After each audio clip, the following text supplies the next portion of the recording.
Hi everyone, my name is Dani Lee, and in this episode, Keith Stokes and I will be telling the story of the Gilded Age in Newport, Rhode Island. The story of the Gilded Age is a story that is based upon the achievements of America's earliest and wealthiest families. Some notable names include Vanderbilt, Orlick, and Astor. During the Gilded Age, which took place in between the American Civil War up until World War I, many of the homes, places of business, and places of worship were occupied by African heritage families. The families that would arrive in summer in Newport of African heritage were families of means, solidly middle class, that were arriving from very well-established African heritage communities in New York City, in Boston, in Philadelphia, in Providence, Rhode Island, and across cities in Connecticut such as New Haven and Bridgeport. This is a story of African heritage achievement, success, and identity during the very early part of American history.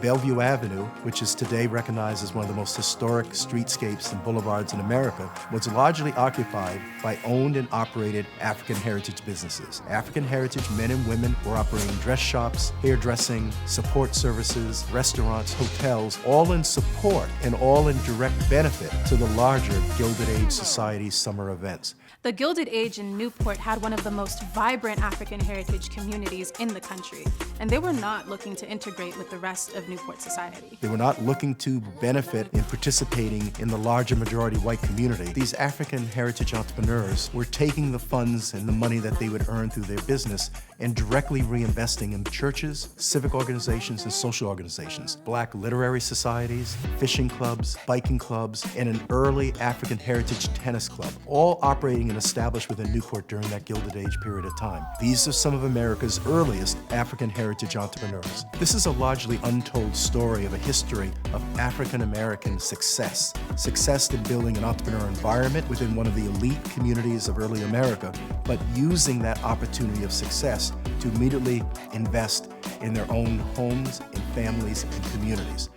If I could take you back to that time, I could bring you to a time to introduce you to men such as George T. Downing. George Thomas Downing, at the time, was one of the most wealthiest African heritage men in America.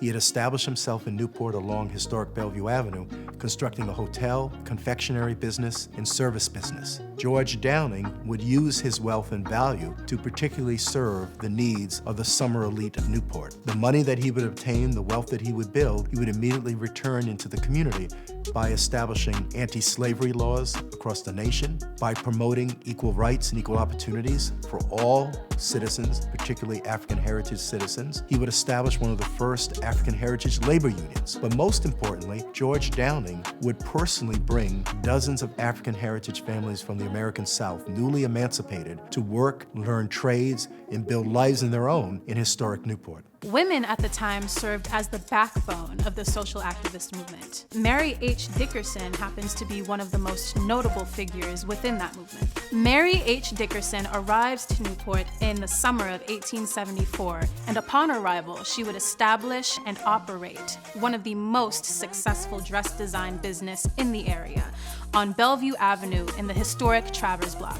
Dickerson's design business was in the highest demand for all of Newport's most elite summer events. Dickerson would go on to take the funds from her dressmaking business and use these funds to open rental properties throughout Newport for African heritage communities. Dickerson would establish the Newport Women's League, which is today recognized as one of the earliest African heritage women's social clubs. The Newport Women's League would go on to advance anti-lynching laws and to advance opportunities for women of color in Rhode Island. In 1914, the Newport Women's League would go on to invite Madam C.J. Walker, America's first African heritage woman to become a millionaire, to Bellevue Avenue to give a talk about women's entrepreneurship.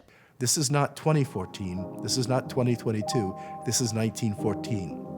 Gilded Age Newport is the story of American success and the success of African heritage men, women, and families. The story of the Gilded Age in color in Newport's history is brought to you by the Rhode Island Black Heritage Society, which is one of the oldest Black heritage societies in the United States and holds one of the largest collections of African heritage artifacts and documents in the country. So there you have it, the story of the Gilded Age, a story of African heritage success, entrepreneurship, and innovation, one that is quite frequently untold from a perspective of success. So thank you again for watching, and please check out some of our other videos regarding African heritage history throughout the diaspora.